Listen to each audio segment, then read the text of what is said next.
ये कहानी है लालची किसान की भोली गाय। किशन अपनी गाय पारो को चारा खिलाते हुए उसे दुलार रहा होता है। अरे मेरी पारो रानी, आज कितनी सुंदर लग रही है, किसी की नजर ना लगे। अब मैं इसे सबसे पहले नहलाऊंगा, उसके बाद इसे बढ़िया बढ़िया चारा खिलाऊंगा। पर मेरी गाय तो अभी से चारा खा रही है। कोई बात नहीं, दोबारा खा लेगी तो मोटी हो जाएगी और फिर भर भर कर बाल्टी भर दूध देगी। तभी किशन की बीवी विनीता बाहर निकल कर आती है और किशन के पास जाकर कहती है, आप अपनी गाय को दुलार करते रहते हैं, इतना ध्यान अगर आप मुझ पर देते तो हमारे आंगन में भी एक दो बच्चे खेल रहे होते। तुम भी कैसी बात करती हो विनीता, अरे ये गाय भी तो हमारे बच्ची जैसी है, देखो तो कितनी सुंदर लग रही है। मैं सोच रहा हूँ इसके लिए शाम को आते हुए एक घंटी लेकर आऊं। किशन ऐसे ही पारो से प्यारी प्यारी बातें कर रहा होता है। पारो भी प्यार से पूंछ हिला रही होती है। लेकिन कुछ दिनों के बाद में विनीता की तबीयत अचानक खराब हो जाती है और विनीता के इलाज में बहुत पैसे बर्बाद हो जाते हैं। किशन का घर भी बिक गया था। विनीता अपनी आखिरी सांस लेते हुए किशन से कहती है, अजी कुछ दिनों के बाद में वो साहूकार हमारा घर भी हमसे छीन लेगा, अब हम क्या करेंगे? अब हमारे पास कोई चारा नहीं है, अब हमें हमारी पारो को बेचना होगा। पर आप पारो को बेचने के बारे में कैसे सोच सकते हैं? पारो तो आपकी जान है और आप तो उसे अपनी बच्ची की तरह मानते हैं। अगर पारो में मेरी जान बसती है तो तुम में भी मेरी जान बसती है विनीता। मैं तुम्हें भी कुछ होते हुए नहीं देख सकता। मैं साहूकार को पारो को बेचकर पैसे दे दूंगा और वो हमें कुछ दिनों की मोहलत और दे देगा, फिर मैं कोई ना कोई इंतजाम कर दूंगा। किशन ये बोलता कि उसकी आंखों में से झरझर आंसू बहने लगते हैं। विनीता पूरी रात में दर्द में तड़पती रहती है। तो वहीं किशन पारो के जाने के गम में विलाप कर रहा होता है। अगले दिन वो अपने एक दोस्त रघु को पारो को बेच देता है और उसे देते हुए कहता है, रघु भाई, तुम इस पारो का ध्यान रखना, मैंने इसे अपने बच्चे की तरह पाला है। उम्मीद है कि इसे तुम्हारे घर भी उतना ही अपनापन मिलेगा जितना मेरे घर मिला है। अरे कैसी बातें करते हो किशन भाई, अरे ये एक जानवर है, जानवर को जानवर की तरह ही रखना चाहिए। लगता है तुम्हें जानवर से कुछ ज्यादा ही लगाव हो गया है। किशन अब इस बात का कोई जवाब नहीं दे पाता और वो चुपचाप मुंह लटकाए अपने घर आ जाता है। जब वो घर आकर देखता है तो उसकी बीवी विनीता भी अब स्वर्ग सिधार गई थी। वो उसके शव के पास बैठकर रोने लगा। तुम मुझे छोड़कर नहीं जा सकती विनीता, तुम्हारे लिए मैंने बहुत कुछ किया, तुम्हें रोकने के लिए मैंने अपनी पारो तक को बेच दिया, मुझे छोड़कर मत जाओ। अब कुछ भी कहने का कोई फायदा नहीं था क्योंकि विनीता इस दुनिया में नहीं थी।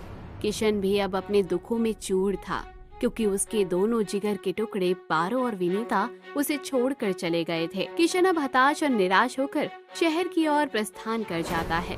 वहीं पारो अपने नए घर में नए लोगों को देखकर हैरान थी।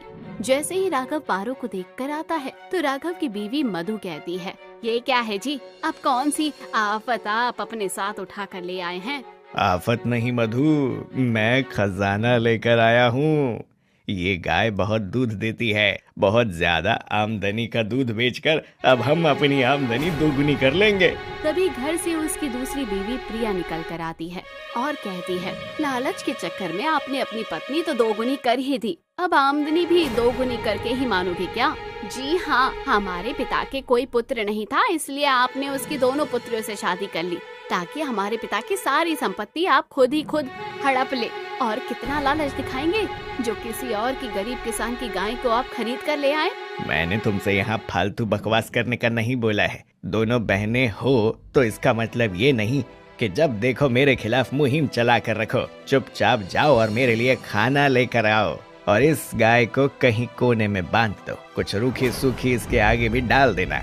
इस तरह रघु हाथ मुंह धोकर खाना खाने बैठ जाता है। वहीं पारो की आंखों में अभी भी किशन और विनीता के वापस आने की आस थी, लेकिन उसे नहीं पता था कि उसके पुराने मालिक उसे बेचकर जा चुके हैं। कुछ दिनों तक वो गाय कुछ नहीं खाती और ये सब होता देखकर एक दिन मधु ने रघु के पास जाकर कहा, सुनिए ना, ये पारो तो थोड़ा भी चारा नहीं खा रही, ऐसे तो ये कमजोर हो जाएगी। अरे कमजोर होती है तो हो जाए, चारा नहीं खा रही है तो अपना ही तो चारा बचेगा ना। ये कैसी बात करते हैं? अगर वो चारा नहीं खाएगी तो वो दूध कैसे दे पाएगी? अरे नहीं नहीं, अगर उसने दूध नहीं दिया तो मेरा नुकसान हो जाएगा। मैंने देखा है किशन अक्सर उससे प्यार से बात किया करता था, तभी जाकर वो चारा खाती थी और दूध देती थी।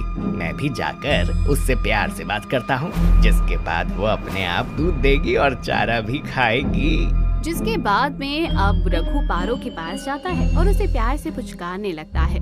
कितनी प्यारी है मेरी पारो, कितनी सुंदर लग रही है। अभी ये सफेद सफेद दूध देगी और फिर उस दूध की मैं चाय बनाकर पीऊंगा। चलो पारो, सबसे पहले थोड़ा सा चारा खा लो। रघु के मुंह से मीठी मीठी बातें सुन के अब भोली पारो भी पूंछ हिलाती है और चारा खाने लगती है। ये देख मधु प्रिया भी बहुत खुश होती है कि कम से कम पारो ने कुछ खाया तो। अब ऐसे ही रघु हर दिन किया करता। वो पूरा दिन पारो के पास भी नहीं आता और सिर्फ उसे दूध देने के समय प्यार से मीठी मीठी बातें बोलकर उससे दूध लिया करता। भोली गाय कहाँ ही लालची किसान की इस चालाकी को समझ पाती। ऐसे ही दिन गुजरते हैं और एक दिन मधु और प्रिया रघु के पास आकर कहती है, अजी सुनिए ना, ये पारो बेसुध होकर बैठी हुई है। मुझे तो लगता है कि हमें उसे किसी वैद्य को दिखा देना चाहिए। उसकी तबीयत बिल्कुल ठीक नहीं लग रही है। हाँ जी, अगर उसे कुछ हो गया तो बेकार में बेजुबान जानवर की हत्या का पाप लगेगा हमें। वैसे भी 2-2 बीवियां होने के बाद आपके पास कोई संतान भी नहीं है। अगर 2-2 पत्नियां होने के बाद भी मेरी कोई संतान नहीं है तो इसमें तुम दोनों का दोष है। इसको इतना खुश होकर बताने की जरूरत नहीं है। एक ही घर से 2 लड़कियां लाने के नुकसान झेल रहा हूँ मैं। दोनों ही काम की नहीं निकली। और रही उस गाय की बात, जब मैं अपनी पत्नियों से प्यार से बात नहीं कर सकता रोज, तो उस गाय से कैसे करूँगा? आज तो उस गाय को मेरा असली रूप देखना ही होगा। ये बोलकर रघु अब एक मोटी सी लाठी उठाता है और गाय के पास जाता है और उस पर लाठी से बौछार करने लगता है। बेचारी गाय बहुत रोती है और आवाज लगाती है। मधु और प्रिया रघु के डर के मारे अब उसके पास भी नहीं जाती। अब देखता हूँ तू दूध कैसे नहीं देती। तुझे अपने पुराने मालिक से प्यार से बात करने पर दूध देने की आदत थी ना, अब तू मेरे डर से ही दूध देने लगेगी। रघु अब थमने के बाद आराम करने चला जाता है। पारो जो एक मासूम सी गाय थी, जिसे अपने मालिक से अगर कुछ चाहिए होता था तो वो स्नेह और प्रेम, वो अपने मन में बोलती थी। न जाने मेरे मालिक ने मुझे किन मजबूरी की वजह से इस लालची किसान को बेच दिया, लेकिन मैं बेबस जानवर और कर भी क्या सकती हूँ। पारो अपने मन ही मन में बोलती है, जिसके बाद वो दुखी से चारा खाने लगती है, क्योंकि अगर वो चारा ना खाती तो वो सच में दूध ना दे पाती और उसका कुटिल, निर्दयी और लालची मालिक उसे मारने में जरा भी संकोच नहीं करता। देखा कैसे मेरे डर से इस बार इस पारो ने दुगना दूध दिया है। अरे ये लातों की भूत है, बातों से कहाँ मानने वाली थी। इसे किशन ने ज्यादा ही सर चढ़ा लिया था। अब आई ना इसकी गाड़ी पटरी पर। रघु बहुत ही खुश हो रहा था और अब ये उसकी आदत हो गई थी। उसे ऐसा लगने लगा था कि अगर वो अपनी गाय को मारेगा तो वो दुगना दूध देने लगेगी और उससे डरने लगेगी। एक दिन रघु बुरी तरह से उसे मार रहा होता है, तभी मधु प्रिया बीच में आ जाती है। अजी बस कीजिए, आप प्यार से भी इससे बात करेंगे तो ये आपको उतना ही दूध देगी जितना आपको चाहिए। आपको इस निर्दोष पर इतना अत्याचार करने की कोई जरूरत नहीं है। हाँ जी, हम आपसे वादा करते हैं कि ये रोज 1 बाल्टी भरकर दूध दिया करेगी। बस इसे और मत मारिए। ठीक है, मुझे बस रोज 1 बाल्टी भरकर दूध मिल जाना चाहिए और मुझे कोई फर्क नहीं पड़ता कि ये प्यार से दूध देती है या फिर मार खाकर। तुम ही करो इससे मीठी मीठी बातें, मुझे बस मेरा काम बनता हुआ नजर आना चाहिए। जिसके बाद अब मधु और प्रिया पारो का अच्छे से ध्यान रखने लगती है। अब वो उसे नहलाया करती है, उससे बातें किया करती है और पारो भी अब दुरुस्त होने लगती है। वो अच्छी मात्रा में दूध देने लगती है। लेकिन एक दिन जब रघु गांव के बाजार में टहलने गया होता है, तभी उसे गांव का हरिया मिलकर कहता है, अरे रघु भाई कैसे हो? आजकल तो गांव में नजर ही नहीं आते हो। सुना है जब से गाय लिए हो तब से तुम्हारे बारे नए द्वार खुल गए हैं और आमदनी भी दुगनी हो गई है। हाँ, क्या करूँ, किशन को पैसों की जरूरत थी तो मैंने सोचा कि उस गरीब पर एहसान कर दूं, इसीलिए मैंने उसकी गाय को खरीद लिया। अब थोड़ा बहुत दूध देती है जिससे कुछ पैसे आ जाते हैं घर में। अरे तुमसे काम था, हमें भी हमारे घर में दूध लगवाना था और हमारे पड़ोसी को भी। तो अगर तुम्हारी गाय का दूध अच्छा है तो कल से हमारे घर में भी दूध भिजवाने लग जाओ। ठीक है, लेकिन मैं प्रतिदिन पैसे लूंगा भाई। मैं उधारी पर विश्वास नहीं करता। बस इतनी सी बात। अरे आप बस हमें दूध देने आ जाना, बदले में पैसे ले जाना, हमें कोई परेशानी नहीं है। तो समझो आपके घर कल से दूध पहुंचेगा। अभी मैं चलता हूँ। वो क्या है ना, मेरी गाय का चारा खाने का समय हो गया है, उसका ध्यान भी तो मुझे ही रखना पड़ता है। जिसके बाद में रघु अब अपने घर आता है और वो काफी खुश था। उसे देखकर उसकी पत्नी मधु और प्रिया से कहता है, क्या बात है जी, आज तो बहुत चहक रहे हो। अरे सब कुशल मंगल तो है ना? अरे ये भी कोई पूछने की बात है क्या? सब कुशल मंगल है, इसीलिए तो चहक रहा हूँ। तो थोड़ा हमें भी बता दीजिए कि क्या खुशी की बात है। जिसके बाद रघु बताता है कि उसे हरिया और एक दो घरों में दूध का काम मिला हुआ है। ये सब कुछ बात सुनकर उसके चेहरे की खुशी अलग ही हो जाती है। जिसको देख मधु कहती है, ये आप कैसी बातें कर रहे हैं? हमारे पास एक ही तो पारो है और वो इतना दूध नहीं दे सकती कि हम और घरों में भी दूध बेच सके। आप हरिया को और बाकी लोगों को सबको मना कर दीजिए। जितने घर हमने दूध देने के लिए बांध रखे हैं उतने ही बहुत हैं। हाँ जी, मधु दीदी बिल्कुल ठीक बोल रही है। हमारी पारो इतना दूध भी नहीं देती है कि वो घरों घरों में बांटा जा सके। आप हरिया और बाकी लोगों को मना कर दीजिए। तुम जब भी बोलती हो उल्टा ही बोलती हो। अब उसे दूध देना ही होगा, क्योंकि दूसरा कोई चारा नहीं है। जिसके बाद अगले दिन मधु और प्रिया एक बाल्टी दूध पारो से निकाल लेती है और उसके बाद रघु और एक बाल्टी लेकर पारो के पास जाता है और पारो से कहता है, सुन पारो, अब जल्दी से मुझे दूध दे। मुझे हरिया और बाकी घरों में भी दूध पहुंचा कर आना है। रघु की बात सुनकर पारो उसे दूध नहीं दे पाती और ये देखकर अब रघु लाठी उठा लेता है ताकि वो उसे मार सके। लेकिन पारो भी अब अपनी जान बचाने के लिए अपनी टांग उठाकर उस पर हमला करती है और रघु दूर जाकर गिरता है। हे भगवान, हे बचाओ मुझे, मेरी टांग टूट गई, मेरी कमर, मेरी सारी हड्डियां जवाब दे गई। ये पारो तो बहुत सीधी गाय थी, फिर इसने इतना बड़ा हमला मुझ पर कैसे कर दिया? अरे कैसी गाय है ये जो अपने ही मालिक पर हमला कर रही है? मधु और प्रिया रघु के चिल्लाने की आवाज सुनकर रघु को नीचे गिरा देख मधु कहती है, आपसे कितनी बार कहा था कि पारो और दूध नहीं दे सकती, फिर भी आपने जबरदस्ती की, इसलिए ये सब हुआ है। मैं आपको कितना समझाऊं कि भगवान का दिया हमारे पास सब कुछ है, इसलिए लालच करना छोड़ दीजिए।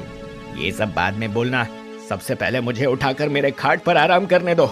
इस गाय को तो मैं बाद में ठीक होने के बाद बताऊंगा। प्रिया रघु को सहारा देकर उठाती है और वो खाट पर जाकर लेटा देती है। कुछ दिन तक तो वो खाट पर पड़ा रहता है और उन दिनों पारो को आराम होता है, क्योंकि अब पारो थोड़ा सा दूध दिया करती, जिससे मधु और प्रिया का गुजारा चल जाया करता था। अब बहुत खुश रहने लगी थी पारो, क्योंकि जहाँ उसके जीवन में किशन और विनीता का प्यार चला गया था, तो वहीं उसे मधु और प्रिया का प्यार मिल गया था। पारो ने अपने मन में कहा, मधु प्रिया कितनी अच्छी है, मेरा कितना ध्यान रखती है और रघु से भी मेरे लिए लड़ाई करती है। मुझे इन दोनों के साथ रहकर बहुत अच्छा लगता है, पर न जाने मेरे मालिक किशन कहाँ और कैसे होंगे। अपने मन में ये सब सोच रही थी पारो और ऐसे ही कुछ दिन गुजर जाते हैं। और एक दिन जब रघु बिल्कुल ठीक हो जाता है तो वो पारो के पास आकर कहता है, बहुत आराम कर लिया तूने, अब वक्त आ गया है तेरा इस्तेमाल किया जाए और कुछ पैसे बनाए जाए। रघु ये बोलता है और बाल्टी लेकर पारो का दूध निकालने लगता है और पारो खुद ही अब 2 बाल्टी भरकर दूध दे देती है, क्योंकि वो अब स्वस्थ हो गई थी और उसकी सेहत भी अब अच्छी थी। ये देखकर रघु को भी बहुत अच्छा लगता है। ये हुई ना बात, आज तूने बिना मीठी बातों और लातों के 2 बाल्टी भरकर दूध दे दिया है। इस दूध से मेरा काम निकल जाएगा। ऐसे ही दिन गुजर जाते हैं और अब रघु खुद पारो का दूध निकालता और बेचारी सीधी सादी गाय अपना पेट भरने के लिए ऐसे ही रघु के पास जिंदगी गुजार रही होती है। लेकिन एक दिन उसकी आंखों से झज्जर आंसू बहने लगते हैं, क्योंकि उसके सामने उसका पुराना मालिक किशन खड़ा था। मेरी पारो, कैसी है तू? तूने मुझे याद किया भी या नहीं? पारो भी अब किशन को देखकर अपनी पूंछ हिलाने लगती है, जैसे ही वो अपनी खुशी को जाहिर करने की कोशिश कर रही हो। किशन आता है और प्यार से पारो को दुलारने लगता है। मेरी प्यारी पारो, मुझे माफ कर दे, मुझे तुझे छोड़कर जाना पड़ा, लेकिन मेरे पास कोई और दूसरा रास्ता भी नहीं था। लेकिन अब मैं आ गया हूँ, मैं तुझे अपने साथ लेकर जाऊंगा।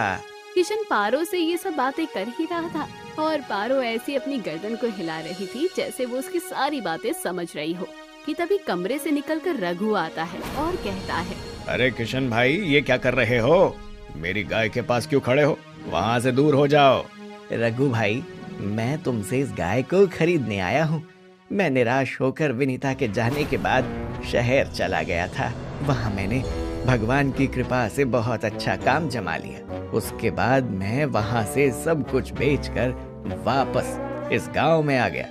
मैंने अपना घर वापस ले लिया है। अब मैं अपनी बच्ची पारो को ले जाने आया हूँ। इसे क्या कोई आश्रम समझा है, जो जब मर्जी अपनी गाय को यहाँ छोड़ जाओ और जब मर्जी ले जाओ? मैंने तुमसे इस गाय को खरीदा है और मैं तुम्हें अभी ये गाय वापस नहीं करने वाला। ऐसी बातें मत करो रघु भाई, सिर्फ गाय नहीं बल्कि ये मेरी बेटी जैसी है और अब मुझे मेरी बच्ची वापस चाहिए। रघु ने ये बात सुनकर हंसते हुए जवाब दिया, अगर ये गाय तुम्हारी बेटी जैसी होती तो तुम इसे मेरे पास बेचकर नहीं जाते। भूलो मत, अब ये तुम्हारी नहीं मेरी अमानत है और मैं इसे तुम्हें वापस नहीं करने वाला हूँ। रघु भाई, तुमसे बहस नहीं करना चाहता। जितने पैसे तुमने मुझे इस गाय के बदले दिए थे उसके दुगने पैसे मैं तुम्हें देने को तैयार हूँ। बस मुझे मेरी पारो वापस कर दो। ये बात सुनकर रघु के मन में लालच आ जाता है और वो सोचता है, ये किशन तो शहर से मोटी कमाई करके आया है, इससे जितने भी पैसे मांगूंगा ये इस मामूली सी गाय के बदले में देने को तैयार हो जाएगा। अब तो मैं इस गाय के बदले 4 गुना पैसे वसूल करके मानूंगा। दोनों के बीच में कहा सुनी और गर्माहट बढ़ती जा रही थी कि तभी मधु और प्रिया अपने घर से निकलकर बाहर आती है और मधु कहती है, रघु जी, पूरा गांव जानता है कि किशन भाई कितने अच्छे हैं और इसको पारू को कितना स्नेह से रखते हैं। उन्हें तो विनीता दीदी की बीमारी के चलते पारू को बेचना पड़ा था। आप पारू को किशन भाई से दूर मत कीजिए।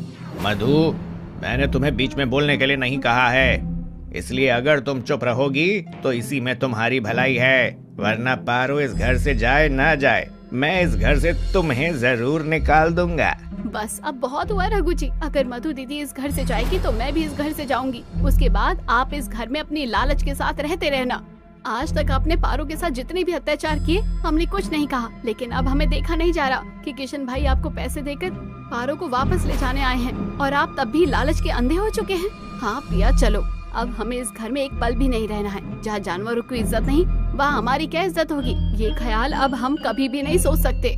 मधु प्रिया भी अब घर छोड़कर जाने को तैयार हो जाती है। धीरे धीरे ये बात पंचायत तक पहुँच जाती है और उसके बाद सरपंच जी का फैसला आता है। देखो गाँव वालों, किशन भाई ने अपनी गाय को मजबूरी के चलते रघु को बेचा था और अब वो अपनी गाय को खरीदना चाहते हैं वापस। और वैसे भी उन्होंने हमेशा अपनी गाय को अपनी बेटी की तरह रखा है, इसलिए हमें किशन भाई की मजबूरी का फायदा नहीं उठाना चाहिए।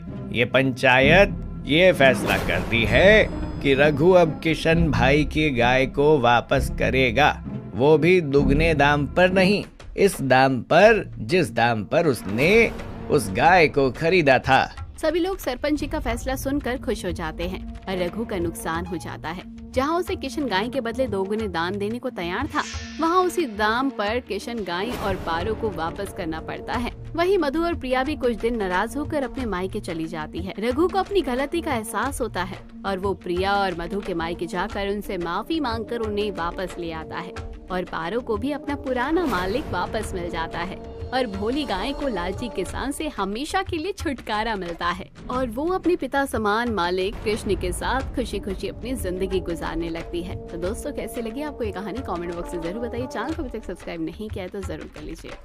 ये कहानी है गरीब का जादुई ढाबा। ठीक है, अब ज्यादा परेशान होने की जरूरत नहीं है। अगर निकाल दिया काम से तो निकाल दिया, वैसे भी वो कभी आपको काम के पूरे पैसे नहीं देता था। तुम्हारा कहना भी ठीक है सरला, कुछ ना होने से तो अच्छा ही था वो काम। अब मेरे पास कमाई का कोई भी जरिया नहीं था, घर में रोटी बनाने तक के पैसे नहीं है मेरे पास। उसकी चिंता आप मत करो, मैं हमेशा ही आपके हर महीने की पगार से थोड़े थोड़े पैसे जमा करके रखती थी, तो मेरे पास कुछ पैसे रखे हैं, उनसे आप राशन खरीद के ले आइए। मैं भी आपके साथ ही चलती हूँ, थोड़ी ताज़ा सब्जी भी खरीद कर ले आऊंगी। सरला उन बचे हुए पैसों को बक्से से निकालती है और रामू के साथ बाजार की तरफ निकल जाती है। वो खाने का थोड़ा बहुत सामान खरीद कर घर वापस आने लगती है। तभी सरला देखती है कि एक औरत ठेले पर आलू के पराठे बेच रही है। अरे वाह, पहले तो बाजार में चाट पकौड़ी ही बिकती थी, अब तो आलू के पराठे भी बिकने लगे।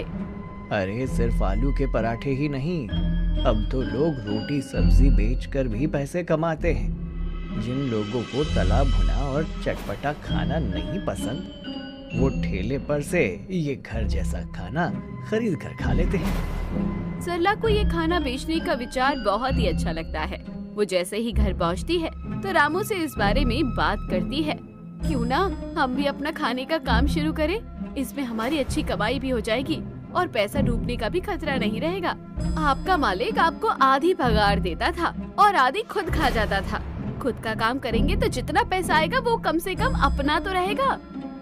हाँ, कह तो दिया, तुम बिल्कुल ठीक कह रही हो, लेकिन काम शुरू करने के लिए भी तो पैसे चाहिए। अरे छोटे से शुरू करते हैं ना, काम चल पड़ा तो धीरे धीरे काम बड़ा भी कर लेंगे। सरला अगले दिन सुबह जल्दी उठकर कुछ पराठे बनाकर तैयार कर लेती है, जिनकी खुशबू पूरे घर में फैल जाती है। अरे वाह, पराठों की खुशबू तो बहुत अच्छी आ रही है। लेकिन ये तुमने किस चीज के पराठे बनाए हैं सरला? देखने में तो कुछ अलग से लग रहे हैं। घर में जितनी भी सब्जियां रखी थी मैंने सबको घिसकर आटे में मिला दिया और आटे के अंदर ही सारे मसाले भी मिला दिए, तो आप इसे मिक्स वेज पराठा कह सकते हो। अरे वाह वाह, तुमने तो इतनी कम चीजों में भी इतना अच्छा खाना बनाकर तैयार कर दिया। इनकी खुशबू से तुम, मुझे लग रहा है कि बाजार में जाते ही बिक जाएंगे। रामू वो पराठे लेकर बाजार में जाता है और सचमुच पराठों की खुशबू इतनी अच्छी थी कि बाजार में निकलते ही सारे पराठे बिक जाते हैं। ये तो मेरी सोच से भी ज्यादा जल्दी बिक गए। घर जाकर सरला को जब बताऊंगा कि मेरी आज इतनी कमाई हुई तो वो बहुत खुश होगी। रामू घर पहुंचता है और सरला को सारे पैसे दे देता है। देख लो रामू, पूरे 1000 रुपए की कमाई हुई है। तुमने जितने पराठे दिए थे सब बिक गए। कल तुम और ज्यादा पराठे बनाना। मैंने कहा था ना कि लोग हमसे पराठे जरूर खरीदेंगे। कल मैं और ज्यादा वैरायटी के पराठे बनाऊंगी। आप बस मुझे ये सारा सामान लाकर दे दीजिए, और हाँ, सब्जियां एकदम ताजी वाली लेकर आना। रामू बाजार से काफी सारी ताजी सब्जियां और पराठे के लिए आटा और घी खरीद लेता है। अगले दिन फिर से सरला सुबह जल्दी उठकर सारे पराठे बनाकर तैयार कर लेती है। आज मैंने मिक्स वेज और आलू, मूली और गोभी के पराठे बनाकर तैयार किए हैं। आज मैंने मसालों को और भी ज्यादा स्वादिष्ट बना लिया है। देखना, सारे पराठे हाथों हाथ बिक जाएंगे। रामू पराठे लेकर बाजार में बेचने के लिए निकल जाता है। उसने पराठों को एक कागज में लपेट कर रखा हुआ था, जिससे कि पराठे गर्म रहे।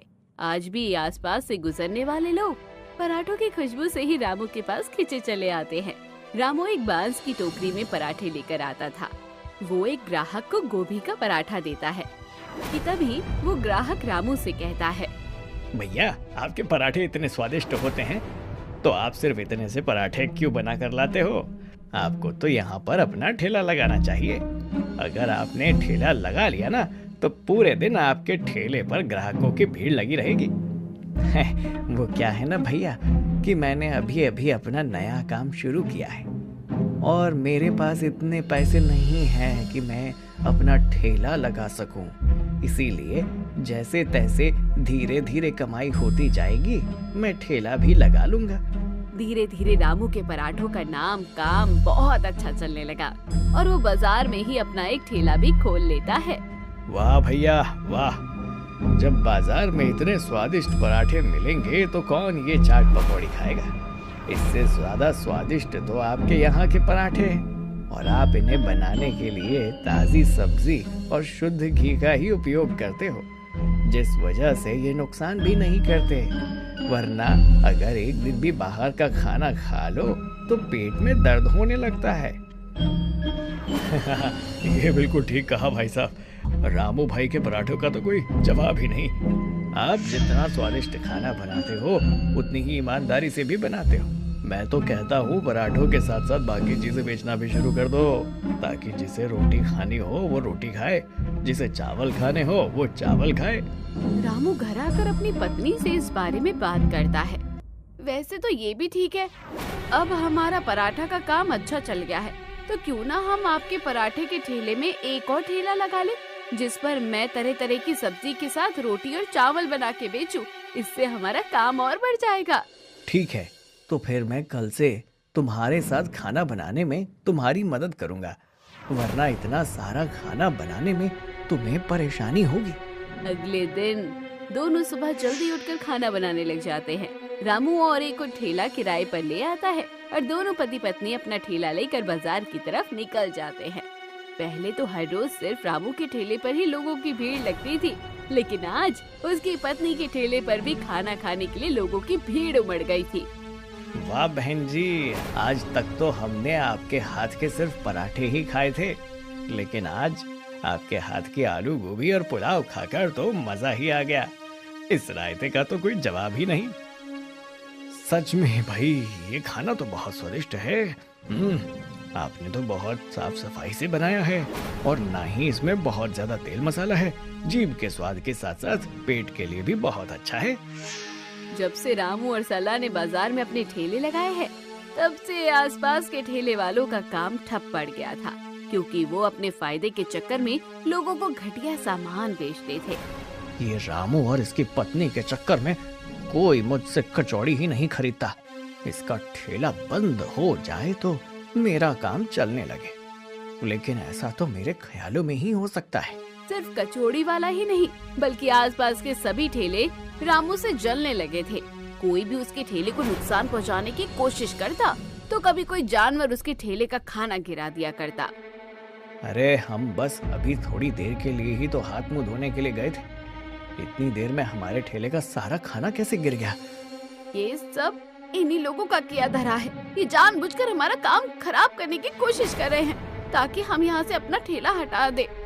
किसी को गरीब की मेहनत बर्दाश्त तक नहीं होती। उनका सारा खाना खराब हो चुका था, इसलिए उन्हें वापस अपने घर जाना पड़ता है। और जब बाजार में किसी को उनका ठेला नजर नहीं आता, तो उन्हें बाकी ठेले वालों के पास ही मजबूरन खाना खाना पड़ता है। अगले दिन फिर से वो लोग अपना ठेला लेकर बाजार में जाते हैं। अब आए दिन उनके साथ ऐसा ही कुछ होता था, जिससे उनका फायदा कम और नुकसान ज्यादा होने लगा था। तभी एक दिन जोर से बारिश हुई। सभी ठेले वालों ने अपने ठेले पर बड़ी बड़ी छतरियां लगा ली। बारिश में भीगता हुआ आदमी एक कचौड़ी वाले के ठेले के पास गया। बेटा, मुझे बहुत जोर से भूख लगी है, तुम मुझे कचौड़ी खाने के लिए दे सकते हो क्या? तुम एक कचौड़ी भी दोगे तो मेरा पेट भर जाएगा।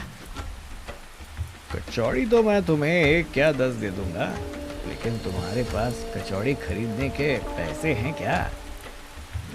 पैसे तो मेरे पास थे बेटा, लेकिन बारिश में भीग गए। ये 20 रुपए का नोट था, पूरा गल गया है। तुम इसे रख लो, शायद सूखने के बाद ठीक हो जाए। अरे जाओ जाओ, कौन तुम्हारे इस 20 रुपए के नोट को सुखाने के लिए बैठेगा?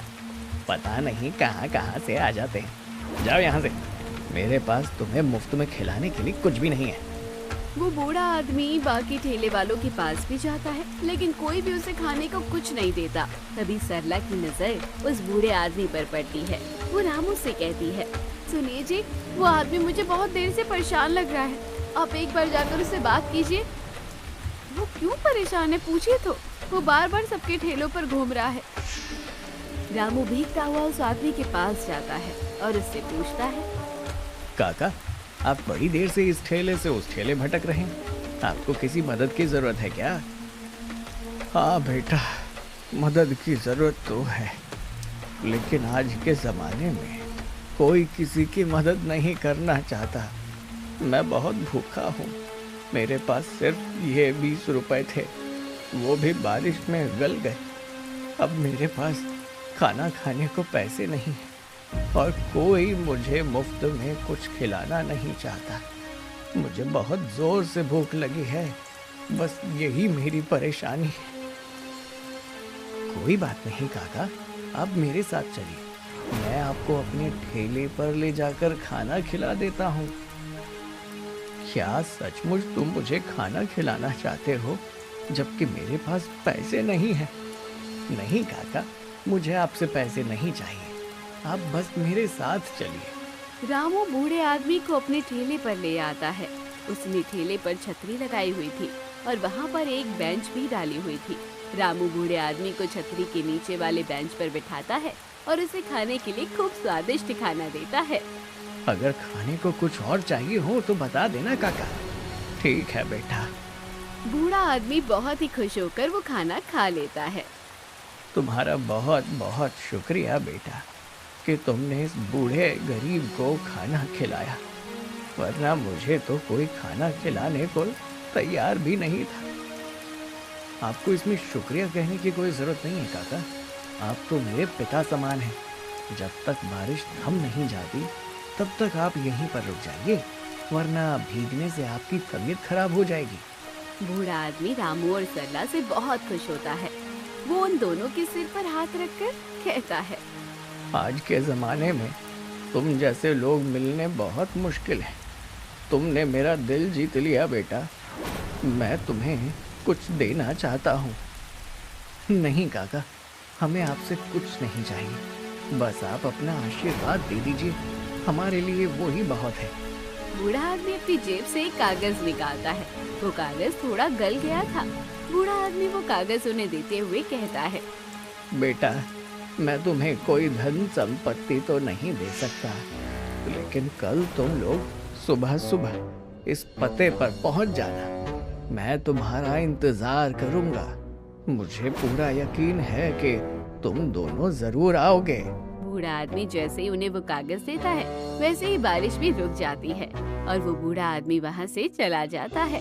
सरला घर जाकर वो कागज सूखने के लिए रख देती है। कागज जब सूख जाता है तो वो देखते ही है कि ऊपर एक पता लिखा हुआ है। आपको क्या लगता है इस पते पर क्या होगा? क्या इस पते पर बूढ़े काका का घर है? ये तो आपको कल इस पते पर जाकर ही पता चलेगा। बारिश की वजह से आज पूरा शरीर अकड़ गया है। मुझे बहुत जोर से नींद आ रही है, मैं सो जाता हूँ और तुम भी सो जाओ। दोनों गहरी नींद में सो जाते हैं और सुबह जल्दी तैयार होकर बूढ़े आदमी द्वारा दिए गए पते पर पहुँच जाते हैं। वहाँ एक बहुत ही सुंदर फूलों से सजा हुआ ढाबा था। वो जैसे ही उस ढाबे के अंदर जाते हैं तो वो बूढ़ा आदमी उन्हें दिखाई देता है। अरे काका, ये तो बहुत ही सुंदर ढाबा है। क्या ये ढाबा आपका है? नहीं बेटा, ये ढाबा मेरा नहीं, तुम्हारा है। क्या हमारा?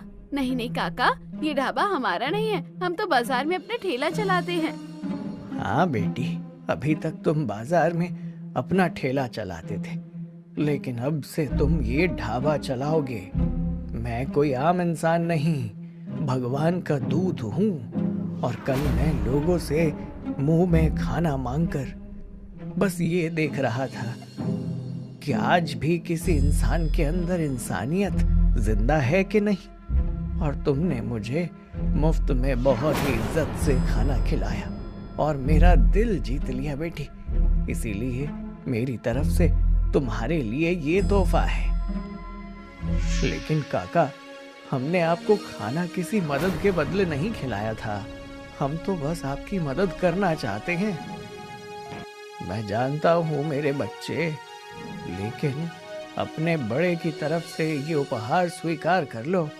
ये ढाबा जादुई है, इसमें कभी भी खाना खत्म नहीं होगा और ना ही तुम्हें खुद से खाना बनाने की जरूरत पड़ेगी।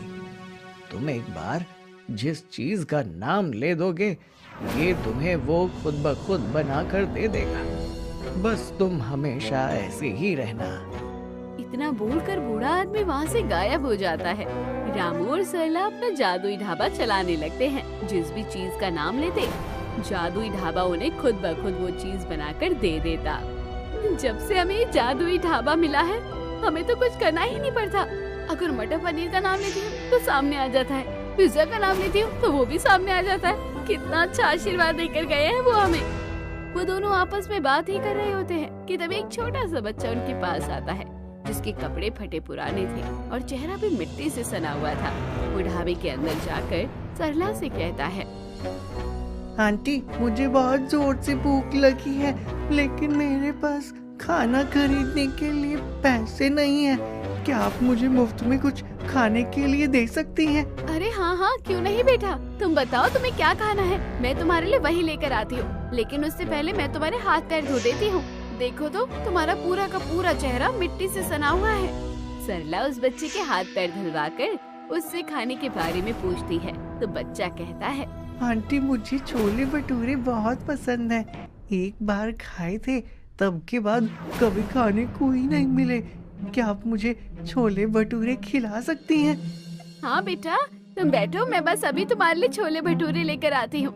सरला ढाबे की रसोई में जाती है और कहती है, मुझे एक प्लेट गर्मा गर्म छोले भटूरे और उसके साथ ठंडी ठंडी आइसक्रीम भी दे दो और पीने के लिए ठंडी ठंडी लस्सी भी दे दो। सरला के कहने पर ये सारी चीजें उसके सामने आ जाती है। वो उस बच्चे के पास खाना ले जाती है और बच्चा बड़े चाव से खाना खाता है। आज बहुत दिनों के बाद मैंने पेट भर के खाना खाया है। आपका बहुत बहुत शुक्रिया आंटी। इसकी कोई जरूरत नहीं है बेटा, लेकिन तुम्हें जब भी भूख लगे तो तुम मेरे पास खाने के लिए आ जाना। और अगर तुम्हें कभी भी कोई जरूरत हो ना तो बिना झिझक के मुझे कह देना। जरूरत तो है आंटी, और सिर्फ मुझे नहीं, बहुत सारे लोगों को। हम लोग बहुत मेहनत मजदूरी करते हैं, लेकिन हमें मजदूरी के ठीक पैसे नहीं मिलते, और कभी कभी तो ठेकेदार पूरे पैसे रख लेता है। हमारे घर में किसी दिन चूल्हा जलता है तो किसी दिन हमें पानी पीकर ही सोना पड़ता है। हम ज्यादा कुछ नहीं चाहते, लेकिन बस इतना चाहते हैं कि हम लोगों को पेट भर के खाना मिल सके। बच्चे की बात सुनकर सरला भावुक हो जाती है। वो उस बच्चे को काफी सारा खाना पैक करके भी दे देती है। जब से सरला का जादुई ढाबा खुला था, तब से सबका काम बंद पड़ गया था। इसलिए आसपास के लोगों ने सोचा कि उसके ढाबे को जला दिया जाए। उन लोगों ने जाकर ढाबे में आग लगा दी, लेकिन वो आग उनकी तरफ ही बढ़ने लगी। अरे ये क्या हो रहा है? ये आग तो हमारी तरफ आ रही है। और भाई जल्दी भागो यहाँ से, वरना ये आग तो आज हमें लपेटे में ले लेगी। वो दोनों वहाँ से दुम दबा कर भागते हैं और वो आग उन दोनों के पीछे पीछे ही चलती जाती है। वो जैसे तैसे वहाँ से अपनी जान बचाकर भागते हैं, लेकिन जादुई ढाबे को कोई नुकसान नहीं होता। तभी अगले दिन जब सरला और रामू ढाबे में आते हैं, तो सरला रामू से कहती है, वो बूढ़ा आदमी हमें इतना अच्छा आशीर्वाद देकर गया, लेकिन हम इसका ठीक से इस्तेमाल नहीं कर रहे। तुम्हारे कहने का क्या मतलब है सरला? मैं कुछ समझा नहीं। मैं ये कहना चाहती हूँ कि इस ढाबे से हमने पैसे तो बहुत कमाए, लेकिन अब थोड़ा पुण्य भी कमा लेना चाहिए। कल जब वो बच्चा यहाँ पर आया था, तो उसने कहा कि उनके पास कभी भी इतने पैसे नहीं होते हैं कि वो 2 वक्त का खाना खा सके। हमें उनकी मदद करनी चाहिए। हम उनके लिए एक मुफ्त भोजनालय तो खोल ही सकते हैं। सरला की बात रामू को ठीक लगती है और उन गरीब लोगों के लिए वो अपने जादुई ढाबे से मुफ्त में खाना देना शुरू कर देते हैं। तभी एक दिन एक औरत उनसे कहती है, आप बहुत ही अच्छी हो दीदी, जो हम गरीबों को मुफ्त में खाना देती हो। क्या आप हमें अपने ढाबे पर काम पर रख सकती हो, ताकि हम आपकी कुछ मदद कर पाए? आप भले ही हमें पगार मत देना, बस 2 वक्त का खाना देती रहना। अरे हाँ हाँ, क्यों नहीं बहन, अगर आप मेरे यहाँ काम करना चाहती हैं तो आपका बहुत बहुत स्वागत है। सरला उन सबको अपने ढाबे पर काम पर रख लेती है और उसके ढाबे में जितने लोग काम करने के लिए जुड़ते हैं, उसका वो जादुई ढाबा उतना ही बड़ा होता जाता है। जादुई ढाबा अब अपने आप में ही ढाबे में बहुत बड़ा खाना बनाकर तैयार कर देता है। उनका ढाबा इतना बड़ा और इतना सुंदर था कि लोग दूर दूर से उनके ढाबे पर खाना खाने आते। वहाँ पर जितने भी गरीब लोग थे, वो सब सरला के जादुई ढाबे में काम करने लगे। सरला उन्हें ढाबे में काम करने के लिए उनकी पगार तो देती थी, लेकिन साथ साथ वो हर रोज उन्हें मुफ्त का खाना भी दिया करती थी। सरला और रामू को बूढ़े आदमी के रूप में आए भगवान के उस फरिश्ते ने जो आशीर्वाद दिया था, उसका उन्होंने गरीब की मदद करके बहुत अच्छा इस्तेमाल किया और अपने अच्छे कर्मों से अपने जीवन को खूब खुशी खुशी बिताया और उनका जादुई ढाबा इसी तरह हमेशा अच्छा चलता रहा। तो दोस्तों, कैसी लगी आपको ये कहानी? कमेंट बॉक्स में जरूर बताइए। चैनल को सब्सक्राइब नहीं किया तो जरूर कर लीजिए।